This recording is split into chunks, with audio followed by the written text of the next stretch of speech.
বরিশালের মুলাদী উপজেলার শফিপুর ইউনিয়নের চরমালিয়া গ্রামে হারুন হাওলাদার ৫৯ নামে এক কৃষকের মরদেহ নিজ বাড়ির রান্নাঘর সংলগ্ন মাটির নিচ থেকে উদ্ধার করেছে পুলিশ।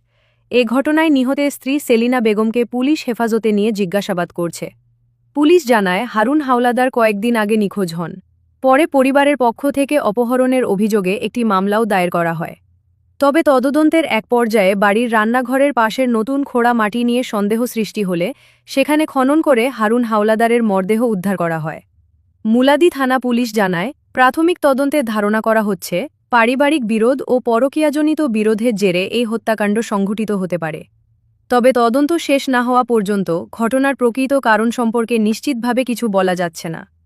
পুলিশ মরদেহ উদ্ধার করে ময়না তদন্তের জন্য বরিশাল শেরেবাংলা মেডিকেল কলেজ হাসপাতালের মর্গে পাঠিয়েছে।